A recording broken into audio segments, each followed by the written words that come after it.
Running Sentences presents The Train Headed Nowhere, Part 5, Passengers and Trouble. Drex finds himself headed into the passenger compartment in pursuit of Lucy, and maybe Carl as well, although things don't go the way he wants them to.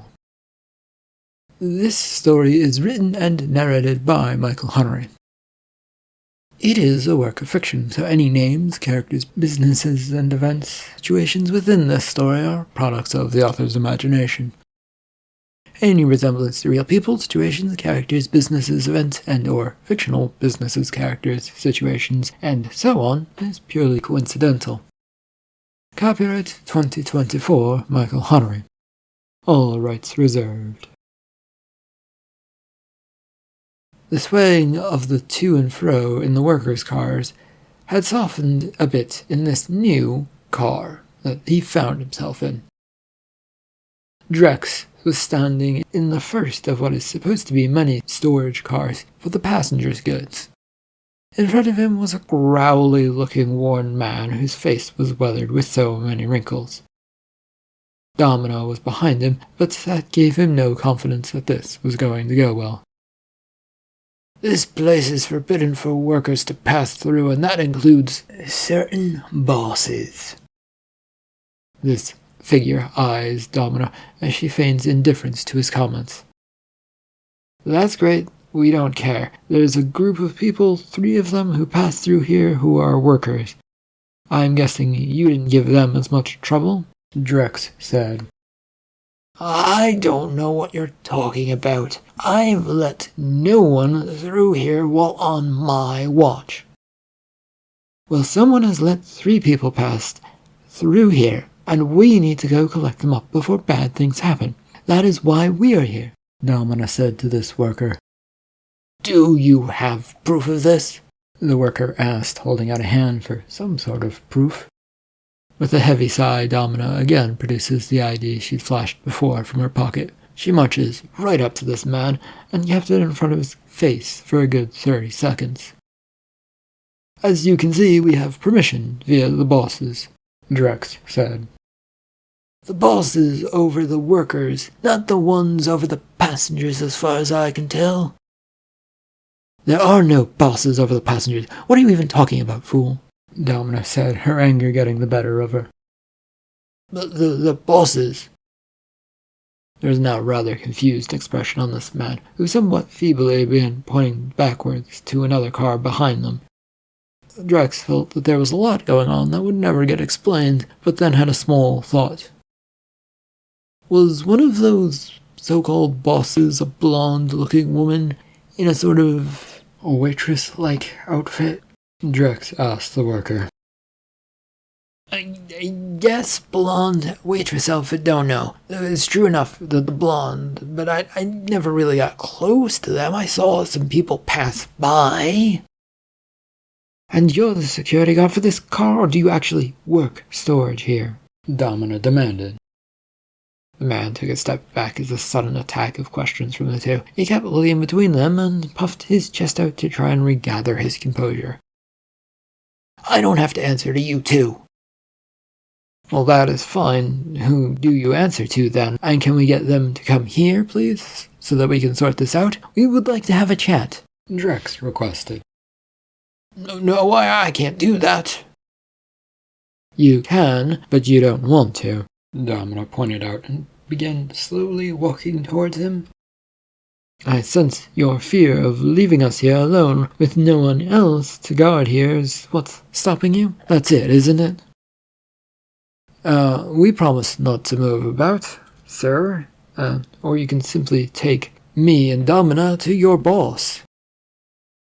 "No one has permission to pass." "Yes, we do, and if you don't let us pass, I will be forced to do something I don't want to." A smirk draped across the face of the guard that was faltering a bit, and he puffs his chest out a bit further at that declaration. Drex wonders why this man is so confident and then worried about what Domino was about to do. In the end, he turned to look at the window. "She's not the type of person you want to challenge, by the way, so whatever she's going to do, it ain't going to be pretty." Drex said to this guard. As my associate says, this won't be good for you. She reaches for something in her pocket. Don't you move any more. Not any more than you already have, miss. I also have secrets that will stop you. Oh, please, do pull it all out and show me what you have, then. I'd love to see what you can do to me that would possibly stop my work. Domino snapped at him. A stone was pulled out of a pocket by this guard and waved towards her. There was a faint blue lines to it, not quite carved into it. This is a stopper, the guard announced. It's a stone, Domino countered. No, it's magic, the guard persisted. She shook her head and pulled out the block-looking thing from her pocket as he continued to wave this stone block at her. It did nothing to her as she unfolded her little object. Drex, do keep looking away. This won't be pretty. Yep, already was. A sickly, sweet, static smell shot through the air a moment later. This was followed by a heavy thump, which Drex guesses is the body of the man. He does peek over his shoulder to confirm this, and then shook his head when it was. We need to get past him, and this was the way past. Fastest thing to do. And that stone thing? Drex quizzed. Never seen it in my life. I can only assume that our friends, Carl and Lucy, did this, which is going to make me very angry if it is true, since it's going to cause more problems. Do we check this car, or do we just move more towards the actual passengers? Better safe than sorry. We'll do a quick check of these, nothing too intensive, since the more we wait around, the bigger chance of something going wrong. Drex plods a bit down the hallway and opens the first door he comes across. It is filled with storage trunks with the names plastered on the side. There is little room to get in, but he doesn't bother. The next few doors all showed similar results, trunks stacked on top of one another, and trying to get in there to move any of them would be a lot of work. Having gotten through all of the storage cars, Drex opened the doors to the next actual cars, he believed. These ones had a sign that proclaimed them to be an office for passengers' use.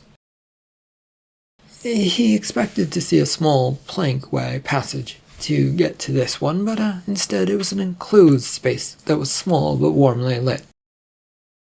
He took that few steps to cross over it, but then faltered at the door. Do we have a plan for what we're going to do? The plan remains on finding those two, and now a third mysterious one. It's not much of a plan, though. We're taking things as they come to us. Do you have a plan? Domino retorted. He offers a shake of his head now as he grabs a hold of the door. I'm just trying to figure out where we're going from here and why there are offices on this train for passengers. We go to the offices to see what they have to offer. They're there because everyone wants to continue to work and do good for whatever businesses they do. Anyway, then we just move on with whatever we learn, and there's no plan, and I don't know, this whole thing seems to be falling apart. The plushed hallway of the office car was quite the sight. As they stepped in, Drex instantly compares it to his more mundane work-like spaces that the workers had that simply allowed them to do their job. He blinks a few times as he steps further in, and notes the area here is much bigger and easier for two people to walk down. There were even a few passengers standing around, talking to one another, but not paying the least bit of attention to them. Welcome to paradise, where you may get a job for a while, if you complete this job, Domino said rather dryly. I feel out of place. As you should. Let's go over to the first door to see if it has an employee inside of some sort, as it's a help center. He went over to it, but instead of knocking on it, his attention was still on the people. One of them had noticed Drex, and he tried to look quickly away, but it was too late, as the man now took a step towards them. Is there a problem, sir? This passenger demanded. No, I was just surprised by your outfit, that is all. I doubt that. This man quickly approaches and grabs at Drex's arm, spinning him to face him. I'm here on important business, sir. You don't want to interfere with a man's business, do you? Drex tried to explain. I don't care if I do or don't. You do not get to stare at people. Yet here you are staring me down. What are you going to do about yourself, since you so dislike the idea of staring? The man's hand reels back, ready to snap forward in a slap, but is caught by the person he was talking to behind him. Wickham, you're making a scene. I've been insulted, the original man complained. You're always insulted by everything and anything. Leave them alone. The one who'd caught Wickham's arm gave a nod to Domina and pulls his associate away. The cushy office was a nice space to go into, and Drex wondered if he could possibly stay here for the next however long until all of this blew over. He knew the answer was already no, but perhaps he could ask, and this nice-looking young man behind the desk in a tailored suit would give it to him. This one's eyebrows shot up at the sight of them. Well, if it isn't the mistress of the train and some stranger she's dragging around, what might I be able to do for you? We need to learn about the 3 people who have claimed themselves to be bosses of the passengers section of the train, Domina said. Straight to the point, I see. You asked, I delivered my response. Don't ask if you're seeking roundabout answers. Fine, I'm assuming you're talking of Carl? Yes, and there are other 2. One is named Lucy, and actually we don't know the other one's name, I think. The man shot a glare towards Drex for interrupting the conversation between him and Domina. Pleasure to meet you as well, sir. My name is Cleaver. What's yours? Shouldn't that be the first thing out of your mouth? We don't have time for niceness anymore, according to Domina. I am Drex, and nice to meet you, I guess. And, you don't really live up to your name. Before you blow your steam stack, Cleaver, because the worker is getting the better of you, know that we really don't have time for that. Fine. Carl has an office upstairs on the 3rd floor and is rallying passengers and some workers that work in this passenger section that look after them to his side of the affair. And the other 2? Drex asked. Well, I don't know, nor have I ever seen them around. Mr. Carl hasn't brought them around to my office. Okay, do you just never leave here? Drex asked as he stared at the man in wonderment. I never get the chance to, since someone always has a need of something, and it is my job to provide such things, Mr. Drex. Do you understand? Yes, we get that you don't get to go out into the wider train. It's what most workers do, though. Have you at least seen Carl lately? No, he has not stopped by. His office is on the 3rd floor. Check with him. Go ask him already. I might have somebody else who I can actually help come in here. We will do that, though we need to know what you knew first. Why? To see if you were involved with the revolutionaries. This comment earned Drex a blank stare which he studied for a moment. He wasn't used to trying to read people for what they were showing or not showing, yet here he was. There was nothing of note on that expression that stood out, though perhaps the blank expression was one. And the way this Cleaver talked, he felt like trusting him was just simply a bad idea. They let those types on this train? You know as well as I do that we can't stop someone from getting on if they have good forgeries and tickets, Domina said. Cleaver merely grunts at them and then turns back to his work. In front of the door that read Carl's office, the 2 came to a stop. The hallway on the 3rd floor of this office car, had only gotten plusher and nicer to look at. From the carpet to the inlay of the wall, it all felt and looked far too expensive to be wasted on a train car of all things. Still, Drex looks to Domina, who's looking back at him expectantly. You want something? Making sure you're here with me. You have a look that says you're off thinking about other things. What other things could you possibly think of at this moment? How nice this car is, to a stupid degree? Seriously? Domina complained. Maybe. She shook her head and turns back to the door. We go in, ready for anything. He's probably not even in right now, which is perfect for us. We get to investigate whatever is in there. If he is in there, you grab him and hit him. Trying not to be stunned, Drex simply lets his jaw drop open as he balls up his fist, feeling it in his hand, trying to see if it felt right. Punch? Fight? Didn't she have that thing in her pocket for knocking people out? Wouldn't that be better than him throwing a punch? Can't you do that? He asked Domina. She was already pushing the door open and was blatantly ignoring him. The Spar's office space was dimly lit as they both stood there, ready for anything. It was empty, though, of Carl or anyone else who might put a stop to them doing what they were doing. A few seconds more passed before they decided to get moving. What are we searching for? I'm searching, you're securing, Domina replied. Securing what? The hallway from our enemies. Get to it. I don't have a weapon to do anything.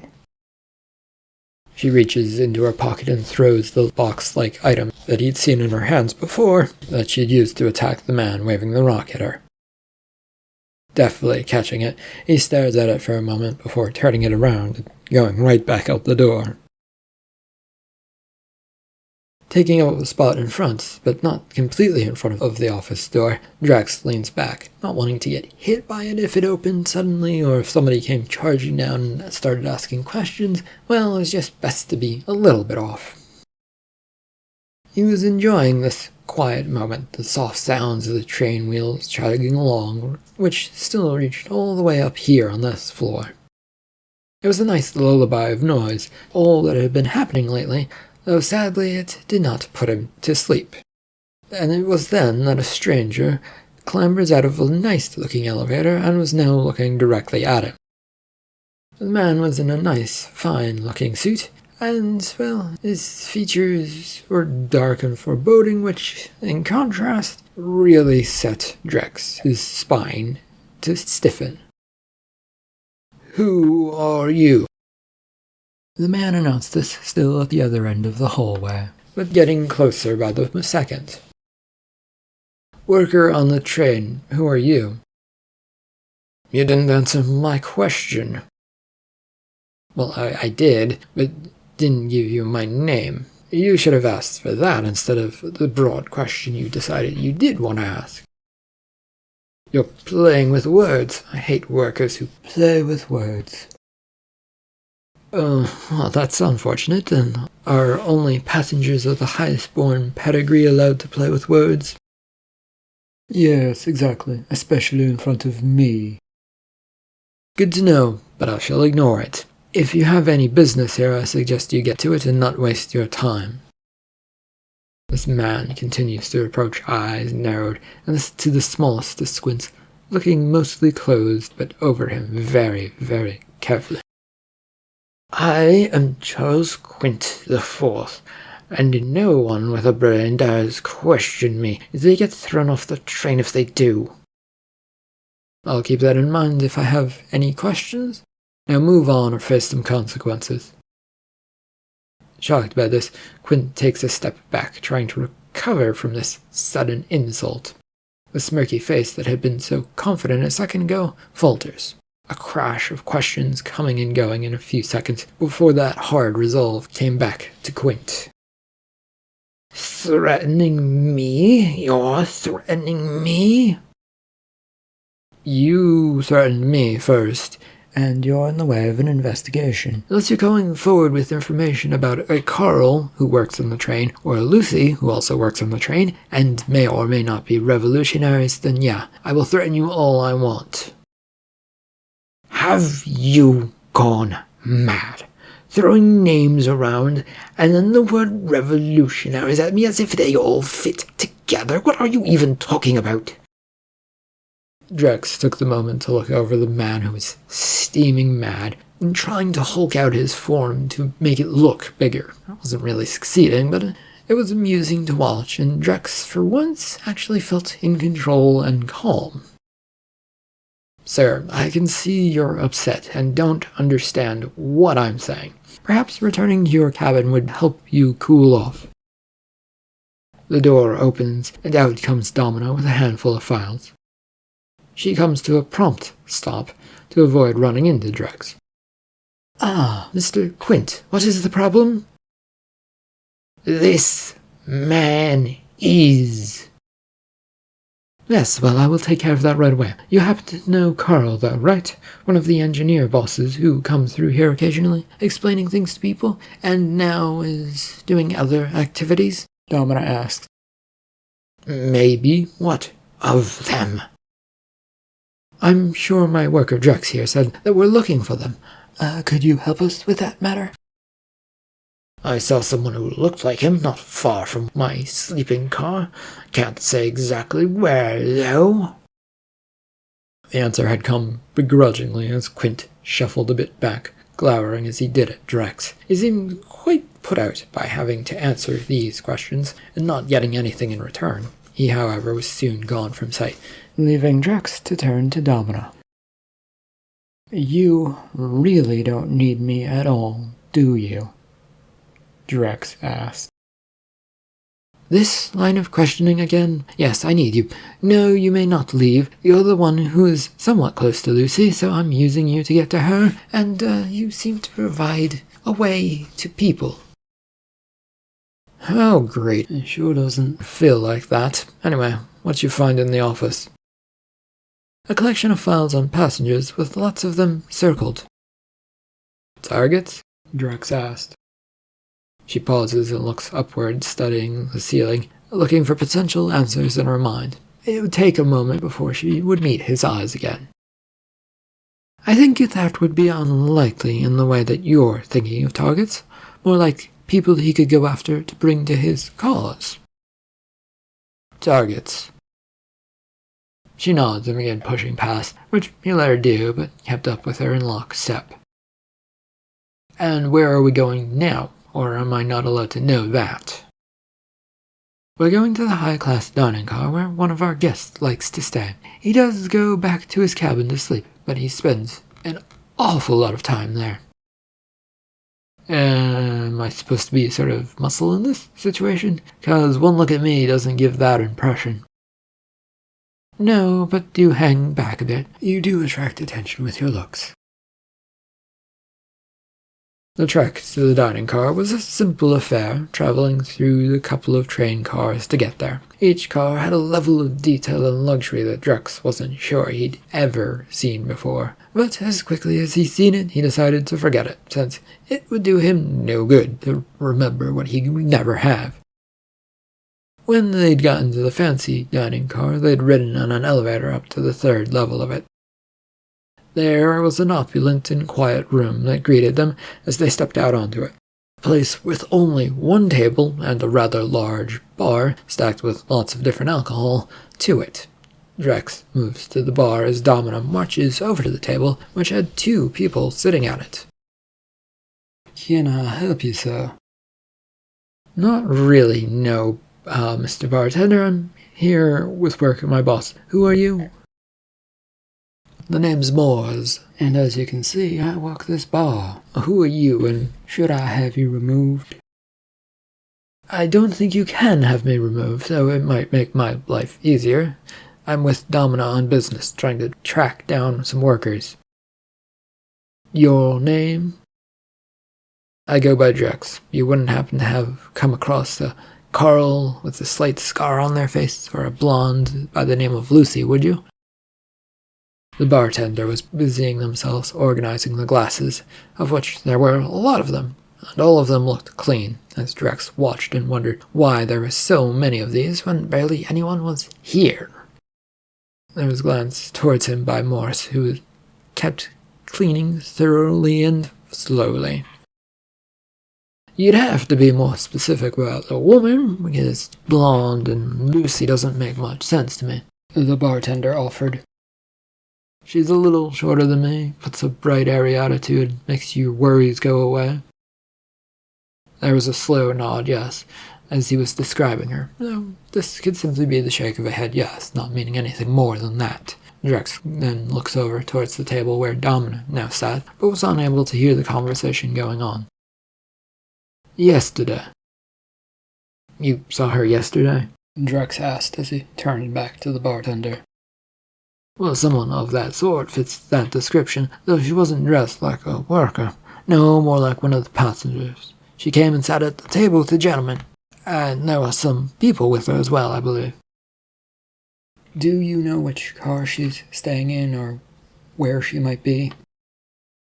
There was a head shake now, which made the heightened excitement that had been surging through Drex drop to nothing. I can only guess. A guess is better than nothing right now. What do you have? What is it with the need to know? If I said the train is in danger if those two are free, would you believe me? It took a moment for those to compute in the bartender's mind, and his eyes went wide. Espionage. Worse, revolutionaries without a single care for who they might target, Drex told him.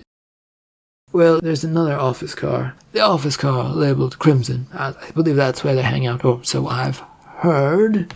I wanted to make it clear, though, you didn't hear it from me, and that I'm not totally sure. Well, why aren't you sure? Drex asked as he looked over the man who seemed to be nervously sweating. The clean glasses in the bartender's hands were now getting extra shiny thanks to his nervous polishing of them. I don't get to leave this car much. It is my workstation, and without someone coming to take over for me, I cannot leave or wonder about or find out about anybody. So then how do you know about this car? That, you hear things, and there are people who get close to the bar and they like to chat, and that's where I hear snippets of it all. Drex nods and steps away, keen to get a move on. He wanted to clear this and be done with it, something that he suspected wasn't going to simply happen just because he'd helped. Now, though, his feet were carrying him towards the table he'd been told to stay away from, his footsteps drawing the attention of Domina right away. What do you want? She asked when he stopped by her side. To chase down some information. Will it take you far from here? The Crimson office car? She gave a curt nod, dismissing him, as he assumed she would, and then turned back to her conversation. As you can see, we don't want trouble, but we will root it out any way we possibly can, she told the person sitting across from her. See what you mean. That, however, doesn't mean much in the world of passengers. We live on what you're willing to give us, not what we once had. Drex moves away, curious about the conversation, but also realizing sticking around probably would give a hint that he was listening in on this. His walk was a quick one, giving another nod to the bartender before making his way to the elevator. A few cars slipped past in Drex's hurry to get to this Crimson car. There had been a couple stops along the way, mostly to make sure that he didn't go past the car he wanted. He finally figured he'd gotten to the right one when he entered a car that was glistening in red from floor to the ceiling, and even all of the accents all around it. There was a pause from him at the door since he didn't know which room to go in, and he hadn't asked. All of my work and efforts are about to fall short again. Damn it. His swear had drawn the attention of some ladies standing in the nearby windows to the car that wasn't too far away from the door in.